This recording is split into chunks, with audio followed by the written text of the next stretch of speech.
I'm not sure how many of you actually fish crankbaits, but I want to show you a few options that can make your life a lot easier. These are not hard baits to fish. They can be cast and retrieved with a spinning rod. You don't necessarily need to troll them.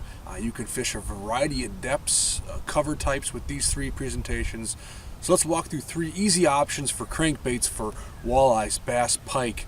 We've caught muskies on these. Some of the smaller versions we've caught crappies and bluegills. So let's walk through some of my favorite crankbaits and how to effectively fish them. For one, you've heard me talk about it before. It's the Salma Hornet. I probably don't need to hash out this bait a whole lot. It's very, very popular on the market. A lot of walleye guys have caught a lot of fish and have cashed a lot of checks in this bait. It's very cool. It's a small profile bait. This just happens to be the size 4. There's a size 5. There's a size 6. They can be cast. Like I said, with a spinning combo, I might just use a medium heavy rod, sometimes medium light rod, whatever you really have in your arsenal. Put some 8-pound monofilament on there. If you happen to have 10-pound braid, vicious braid, whatever it is, that's perfectly fine too. Cast it, reel it back. It's going to go down, 8 to 10 feet on a cast. So you can fish an outside weed line for bass. You can fish for walleyes. That same setup in a spinning rod, you can just hold on, pitch it outside the boat, and run around 1.5 to 2.5 miles an hour and just troll this thing along a weed line too. Very easy to use, catches a ton of fish.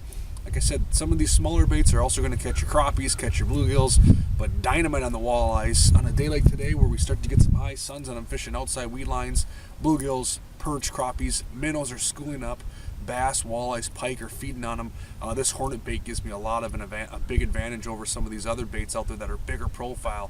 Get down, catch big fish with small baits. This works exceptionally well, and the wobble, the enticement of this bait is pretty cool. So this is probably the easiest do-nothing bait out there in my opinion for crankbaits. Is just a Salma Hornet. Tons of great color patterns. The paint finishes from Salma are awesome. So make sure this is in your lineup. Very easy to use.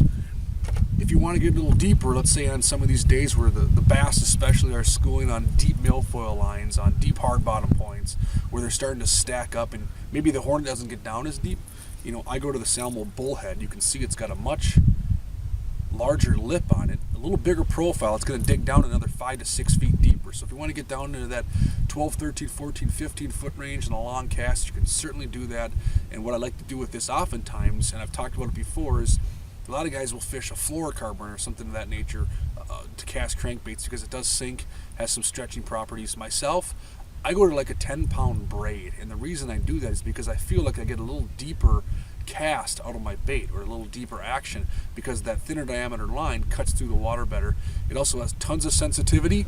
It's going to cut through the weeds and help you feel what's going on down there. So if you want to feel where the hard bottom is, for where the strike zone is, that braided line, that I just use a 10-pound vicious braid, nothing fancy, works extremely well for these crankbaits. But the Bullhead can be trolled, it can be cast, so it gives you an option to get down a little deeper if the Hornet is not quite cutting it in terms of the depth of the strike zone you're trying to get to. So Bullhead will get a little deeper than the Hornet, works exceptionally well, can be used with a spinning rod, light bait caster. Versatility is awesome with this bait as well.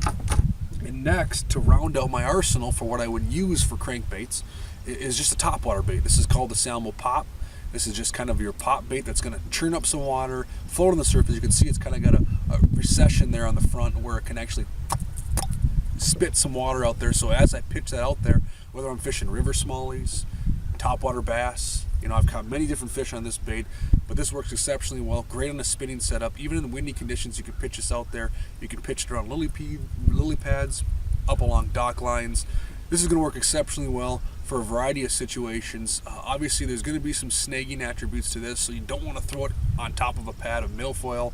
I think that goes without saying. But along shorelines, inside docks, alongside top of rock points, whatever it might be, exceptional bait. I've been fishing the Rum River a lot for smallmouth bass, and this has caught me a ton of fish. It's pretty cool, and it's a fun bait to fish, and the color options are pretty neat. So topwater option, shallower diving crankbait. Then you have your deeper diving crankbait, and we're mostly talking here the summer patterns.